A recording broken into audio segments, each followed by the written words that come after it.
Broadcasting from the business capital of the world, this is the Podcast Business News Network. Welcome back, everybody. When you hear this word, right away you get a picture, and I'm not psychic, I'm not clairvoyant. I'm going to guess you would use this word we all would use it in the same sentence. Here you go. The word I'm talking about is metabolism. Now think for a second. What's the first thing that comes to your mind? People say, oh, they have a fast metabolism. They don't gain weight. We always associate that word with weight, but it goes way deeper than that. We're going to talk about the metabolism, how it supports you, how sometimes it doesn't. What is a metabolism? She's going to answer those questions. She is an amazing holistic and transformational coach. Power of energy. She harnesses that between coaching, Reiki, sound healing, and so much more. And she's back with us. Candy Foster joins us on the program. How you doing today? I'm great. How are you, Steve? Thank you for having me back. Oh, good to have you here. And this whole word metabolism, we associate it with, I think most of us, weight. Like, you've got a fast metabolism. My metabolism's really slow. It's never used in other applications or references, but it should be. Well, let's go there. What's a metabolism? 100%. What is it? Metabolism is how our body processes energy, how it metabolizes, how it processes energy. So it's how we metabolize food, energy, stress, all the stuff. So when we're talking metabolism, it's not just our weight that's the first thing we all think of, right? Because that's what we see. But it also encompasses our inflammation, our stress, our sleep, our disease, blood pressure, cholesterol, blood sugar, you name it. Everything that we go to get those tests for with our doctor on an annual basis, basically that covers it. So the metabolism is many different things. It almost sounds like it's the baseline for the body. Yeah, it houses our health, right? Would you say it's maybe the foundation? You said houses. Yeah, 100%. Yep. Wow. So, okay, let's change the perspective here. Metabolism, put the weight thing aside. How does metabolism relate to your blood pressure? That always comes to inflammation. Inflammation is our blood pressure, our blood sugar, our pain, all those things. Blood pressure is hard to explain. Okay. So wait, now I think I'm getting a clearer picture because I didn't realize this, but yes or no, inflammation, your blood pressure is directly related to inflammation. Yes or no? It is. Yes. Okay. So it seems reasonable to think that inflammation is connected to metabolism, how you metabolize certain things, food and such, and that can or cannot cause inflammation, which can affect your blood pressure. I'm connecting the dots, but is the connection correct? Yes, correct. Wow. Yep. Wow. Oh my gosh. I had no idea that blood pressure is connected. Is it always connected to inflammation? It's connected to inflammation. Yeah, essentially. I mean, yes, and the foods we eat and there we go. It's like a circle, right? Whether our body metabolizes it properly, whether we're having too much, life is balance, finding balance in our food, our energy, our stress, all those things. It's like always that creating that circle, right? We circle back to something else. How does we wonder what our blood pressure is. So we get a check, put a cuff on, 30 seconds at the most, you know where you're at. How does one check their metabolism? It's a little, it's not really, it's like, we all gauge it as our weight. Our weight's not doing, where we want it. That's our first place where we go. That's why we're talking about this, right? Hmm. But if we have something to eat and all of a sudden we feel tired, exhausted, uh, just like we can't live, we just can't get out of our own way, then something's not right. And that's metabolism. But is it because it's spiked our blood sugar? Is it because our body doesn't like that certain food? Do we have a sensitivity? There's so many things that go into it, right? Hmm. Is it reasonable to think that when we get older, I'm carefully choosing my words because I don't want to go down that rabbit hole, but as we get older, our metabolism is different so that it's harder to lose weight. I would It truly assume, is. Our metabolisms change yeah, as we get older. And once we get 40, 50, man or woman, but it's different for men, women, different ages, different races, different backgrounds, so it's not a one size fits all thing. what's the first steps to improve one's metabolism? Or make it So more efficient. Make it more efficient. Maybe that's the word. yeah, I don't even know if that's the right word.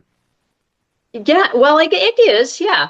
And it's really more, it's like the things we've been talking about, cleaning up the diet, uh, getting cleaner things, letting go of the processed stuff that, and is hard. That's hard Mm, in this day and age because a lot of us who are busy and running around and have a packed schedule and kids and parents and all the stuff, totally. it's hard to cook from scratch and have those whole foods, but it really is imperative because we've talked about that too. Everything's filled with garbage that our body doesn't know how to metabolize. It is really challenging unless you have the time, a lot of time, to prepare. First of all, shop and shop at places that you trust, i.e., a farm stand where you're talking to the Right. farmer. Hey, would you put in that? Any pesticides? No, sir. Oh, okay. And then cook. So you're watching what is going into the meal and what is going into your body. We don't have, many of us, the time to do that. So what's the best Right. case scenario? How can we, without a lot of time, do the best possibly we can? Oh, well, there's several things, it's like I do, I'm busy too. But I try to make time on Sunday to meal prep. I'll make a plan for meals for the week. So I have a pretty good plan for the week. I'll meal prep some things so that they're ready, so that, it's like, yeah, always feel like I don't have time to do that, but I don't have Mm, time not to. mm. So many friends meal prep on Sunday. I have an older Yep. daughter, and she does the same exact thing. And I, deep down inside, Candy, it's my my intuition is screaming, do it. And then the other's like, well, it's a lot of work. I don't cook. I admit it. But if you prepare things, you got the whole week set. And I'm buying, prepared meals at a local place. They're freshly prepared. I don't know what's going in them. You Right. know, it's better than some of the other things you could be eating. But truth be told, what you pay, it's $10 a meal. It must cost them a buck to Right. make a chicken wrap. What's in there? A wrap, chicken, a little bit of marinara sauce, maybe a little bit of cheese, a couple of spices, blah blah blah. Well, a dollar, maybe a buck 25, and I paid Yep. $10 for it because I was lazy and didn't have the time. But I could have made that thing. All Yep. right, let me ask you this. When we talk about cooking chicken, right? You could cook your own chicken, prepare those meals. Is chicken that doesn't come frozen, but it's in a bag? There's a name brand that's known for chicken. Um, is that okay in your opinion, as somebody that gravitates to the holistic side of things? Yeah, I think it's always you do the best you can in the moment, whatever you're doing, different today is better than yesterday. It's it's all about progress, not perfection. So I always say, to begin with, if you're talking chicken, make sure it's antibiotic free. And work from there. If you're looking for organic, pasture raised, free range, that kind of thing, then you do what you can with the budget you have. Yep. And or the availability. Some people don't have availability to that. So you just have to buy the best thing you can find. Right. And right down to the sodium content. A lot of times it's loaded with sodium, consideration there as well. Some other things that we can do to better support our metabolism. If you're looking, and quickly wise, if you're looking for convenience, frozen vegetables are never a bad idea. Oh my gosh, I am so on your page with that. Thank you for bringing that up. Easy. And it's my understanding that they're way fresher than buying other vegetables because they don't have to travel the same way because they're flash frozen, assumably pretty soon after they're picked. Right. So you're not getting those chemicals on there to prolong them from point A to point B to C into the grocery store. Absolutely. And then you don't have to worry, and this is big for me, you don't have to worry about them going bad. Oh my gosh. Same, even me. Oh, I don't buy strawberries anymore. I can't. I know. My daughter comes in and brings, all her, because she's here a few days a week. She's back in school. And so she's bringing all her produce in, and she comes in Monday and throws out the cucumber that she left in the drawer. She throws out the oranges she left in the drawer. She brings in more strawberries. That's all I do is throw stuff out, and I'll buy cucumbers for a salad, and I might not get to it right away. Or if I do, there's 4-5 cucumbers in the cellophane pack, and 4 or 5 days later, it's like, oh my God, they're turning white. What's this garbage on here? Yep. In the garbage. Same thing with strawberries, but the strawberries, I can buy them frozen. They taste better and fresher. And I like to make smoothies, so I don't have to add ice. That gives you the icy, crunchy consistency if that's, what you're looking for. So thank you for bringing up frozen vegetables. Yeah, they're a time saver. It's a waste saver. So, and they're more nutritious most of the time. So that's a biggie. What else should we be looking at? If you're looking for fruit and you have it's like, you just said frozen berries are great. My dad's gives me frozen berry. He's got blueberries at his house. So I've got bags and bags of frozen blueberries. So I don't have to buy any fruit. Wow. But they're a good one. Antioxidants. Good for you. I'll share. And it surprisingly wasn't that expensive. I bought blueberry juice. It was in a bottle. It says it's organic. It's just blueberry juice. That's it. Not from concentrate or anything like that. I think maybe it was $3.99 for at least 4 servings, at least that. And I find I can't do 8 ounces of blueberry juice. That's one of the servings. Right. Like pretty dense. But oh my gosh, it was like the flavor was like, oh, give me more, give me more. I can't do 8 ounces, but I'll come back for a swig later. But that's like my fun. To me, that's a treat. That's the open up the refrigerator. Like the kid with the milk carton and throw it back in there. Yeah. So refreshing and so good for you too. For sure. And if you're having sweet cravings and stuff, sometimes fruit or those sweeter vegetables are a good way to kind of stave them off. The sugar is a killer for our inflammation. Okay, let's talk about one particular vegetable that's been very much on my radar. Sweet potato. I'm hearing it's super good for you. We don't realize it. Super good for us. Good. Those are the complex carbohydrates we need, right? Those are the things that were grown. They're nature's carbohydrates, and we know exactly what's in them, right? It's how they were meant for us to eat. So those are great. They're super colorful. It's like they say, eat the rainbow. That's no joke. That helps us get all the minerals, nutrients, enzymes we need for a healthy gut and a healthy body. So, wow. That place I go for meals, they'll put, be it chicken, could be meat, on a bed of sweet potatoes. In fact, they even sell cooked 1 pound of sweet potatoes. If you want to buy it and make your own stuff, it's available, if you don't want to, and spend the time cooking. Other thoughts on metabolism, things that maybe we didn't realize? Well, you don't stop to think that when your metabolism's off, that could be part of your blood sugar issues, your, headaches. I've been the queen of headaches, and it's like when I clean up my diet, my headaches are less. I mean, I've been very graceful my entire life and hit my head off everything there was to hit it off. So that explains some of it. But when I eat better, when I feel less inflamed, then I have much less headaches.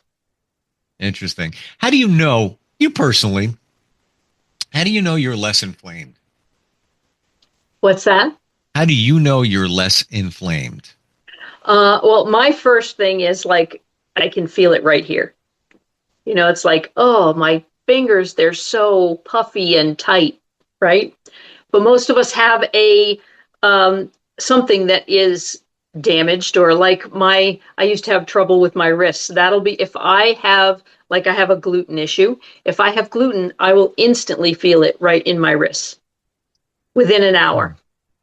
And that's one of my sensitive spots. If you have a knee problem, all of a sudden you've eaten if you've cleaned up your diet and you eat something you're not supposed to, it'll be like, oh, my knee hurts or my back hurts, or our body will have those sensitive areas that'll be like, hey, this is not working for me.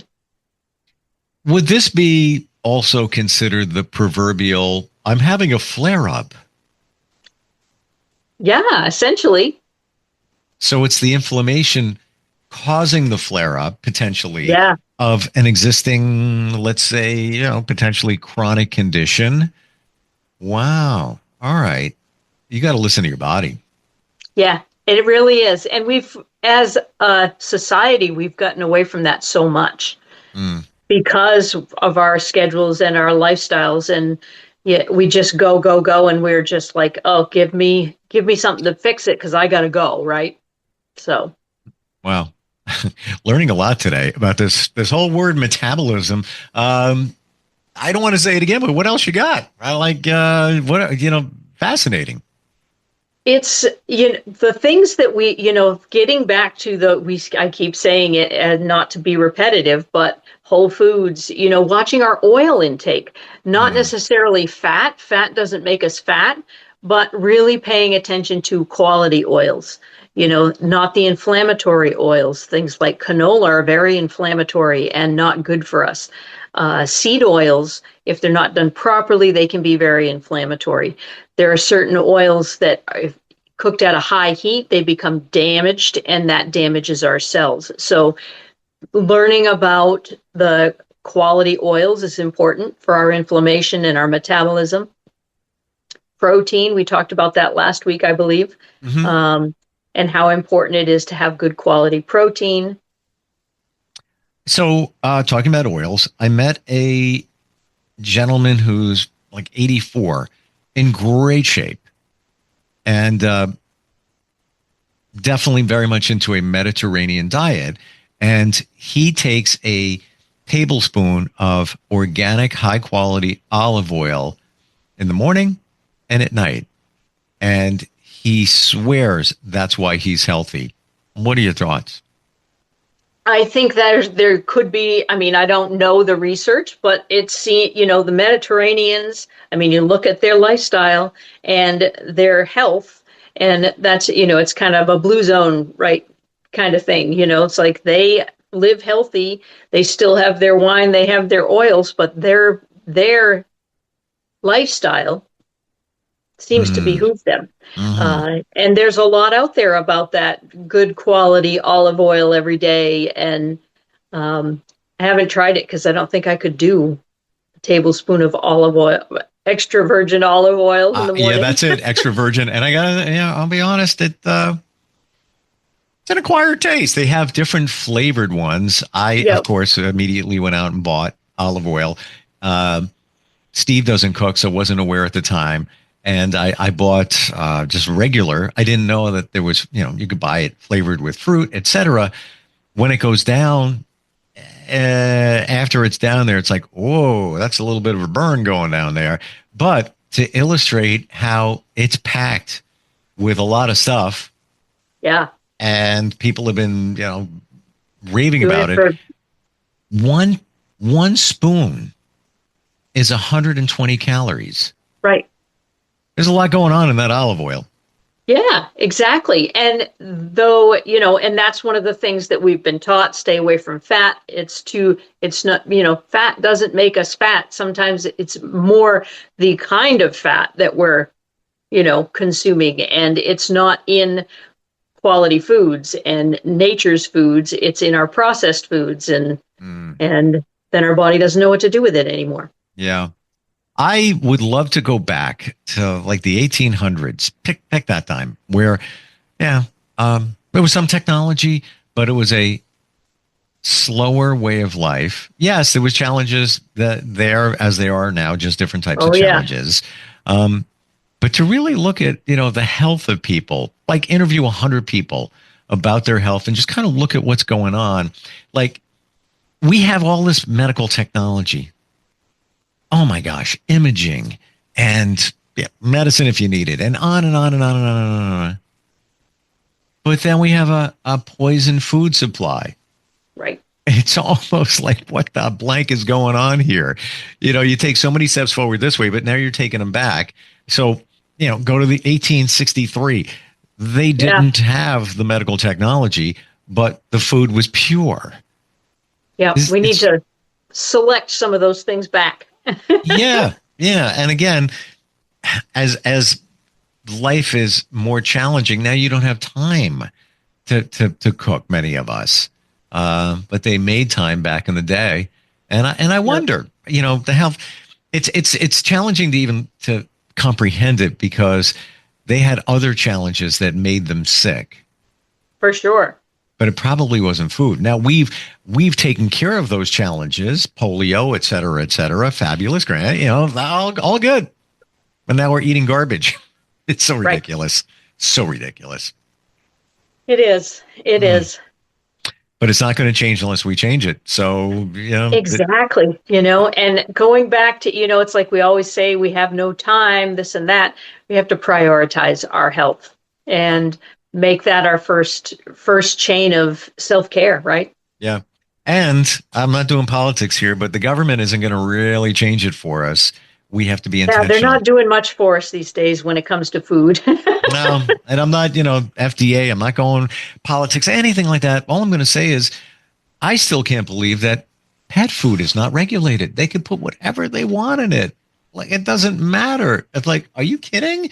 Like, I'll bet you our pet population, you hear about cats getting cancer after a couple of years. Like, what the heck's going on with that? Yeah, I know. When last year we had a dog who ended up with oral cancer. And when that happened, I dug in, and they were saying that our pets are so much more sensitive to the pollutants and the toxins in our world than we are. And so, even in our water and the air that they breathe. But when you stop and think about the stuff that they put in their food, it's like, why do they get oral cancer? I mean, we've always fed our animals, the better, not the top end of the natural kind of stuff. But it's a battle.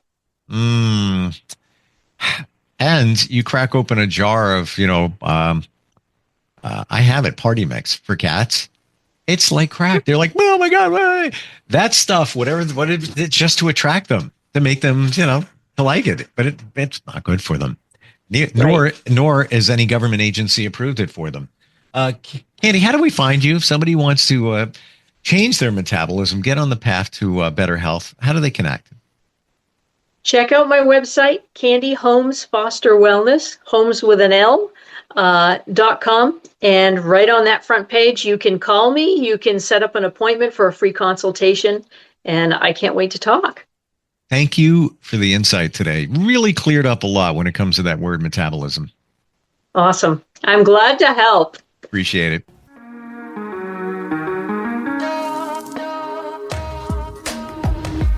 Broadcasting from the business capital of the world, this is the Podcast Business News Network.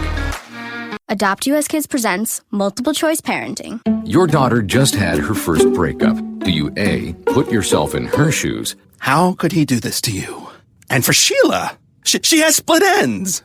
B, console her? Oh, sweetie, this is going to happen a lot. 4, maybe 5 more times before you get married. C, take charge? Got to get this all straightened out. Give a little talking to, man to man, mano a mano. Hey, Steve! Is now a good time? No? Okay, no problem. Bye. Or D, help her find a new boyfriend? I know a great place to meet boys. The internet. Nice, single boys. Never mind. How about some ice cream? As a parent, there are no perfect answers. But you don't have to be perfect to be a perfect parent. Thousands of teens in foster care will love you just the same. For more information on how you can adopt, visit adoptuskids.org. A public service announcement from the U.S. Department of Health and Human Services, Adopt U.S. Kids, and the Ad Council.